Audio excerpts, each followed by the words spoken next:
ನಮಸ್ತೆ ಫ್ರೆಂಡ್, ಜ್ಯೋತಿ ಯೂಟ್ಯೂಬ್ ಚಾನಲ್ಗೆ ಸ್ವಾಗತ. ನಾವು ಇವತ್ತು ಮಣ್ಣೋಡ್ಸೋಣ ಅಂತ, ತಳಹದಿಗೆ ಮಣ್ಣೋಡ್ಸೋಣ ಅಂತ ಟ್ಯಾಕ್ಟ್ರ್ ಕರೆಸಿದ್ವಿ. ನಮ್ಮ ದುರಾದೃಷ್ಟನೋ ಏನು, ಮಳೆ ಬಿಡಲಿಲ್ಲ. ಮತ್ತು ಟ್ಯಾಕ್ಟ್ರು ಬಂತು, ಆ ಕಡೆ ರೋಡಿಂದ ಮನೆಯಿಂದ ಬಂತು, ಅಲ್ಲೂ ಹೊಡೆಯೋಕ್ಕೆ ತೊಂದರೆ ಮಾಡಿದರು. ಮತ್ತು ಅಲ್ಲೇ ಮತ್ತೆ 2 ಲೋಡ್ ಮಾತ್ರ ಎಳ್ಸ್ಕೊಂತೀವಿ ಅಂದ್ಬಿಟ್ಟು ಅಲ್ಲಿ ಇದು ಮಾಡಿದ್ವು. ಅದು ಬಂದಿದ್ದು ಕೂತ್ಕೊಂತು ಟ್ಯಾಕ್ಟ್ರು, ತಲೆ ನೋವು ಬಂದ್ಬಿಡ್ತು ಫ್ರೆಂಡ್ ಅವತ್ತಂತೂ ನನಗೆ ಸಖತ್ತು.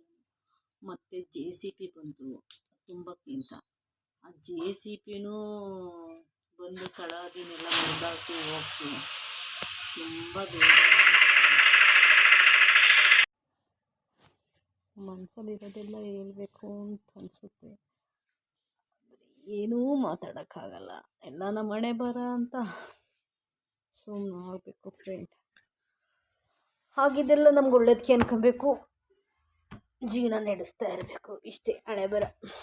ಏನೂ ಮಾಡೋಕ್ಕಾಗಲ್ಲ. ನಾವೊಂದು ಮಾಡೋಣ ಅಂತ ಹೋದ್ರೆ ದೈವ ಒಂದು ಮಾಡುತ್ತೆ ಅಂತಾರಲ್ಲ, ನಾವೇನೋ ಬೇಗ ಆಗುತ್ತೆ ಅಂದ್ಕೊಂಡು ಹೋದ್ವಿ, ಕೈಯಲ್ಲಿ ಎತ್ತಕ್ಕಾಗಲ್ಲ ಅಂತ JCB ಬಂದು ಮುರಿದಾಕಿ ಕಟ್ಟಡ ನಾವು ಹೋಯಿತು. ಏನು ಮಾಡೋಕ್ಕಾಗುತ್ತೆ? ಏನೂ ಮಾಡೋಕ್ಕಾಗಲ್ಲ. ಮತ್ತೆ ಕಟ್ಟೋರನ್ನ ಕರೆಸ್ಬೇಕು. ಆ ಹೊಟ್ಟೆ ಉರಿ ಮಳೆ ನೋಡಿ ಹೆಂಗೆ ಸುರಿತಾ ಐತೆ, ಅದ್ರೊಳಗೆ ಏನೂ ಮಾಡೋಕ್ಕಾಗಲ್ಲ. ಹಣೆ ಬರಹಕ್ಕೆ ಹೊಣೆ ಯಾರು ಅಂತ ಸುಮ್ಮನಾಗಬೇಕು ಫ್ರೆಂಡ್. ವಿಡಿಯೋ ನೋಡಿ, ಶೇರ್ ಮಾಡಿ, ಲೈಕ್ ಮಾಡಿ.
ಬಾಂಡ್ಲಿಲೆ ತಕ್ಕೈತೆ.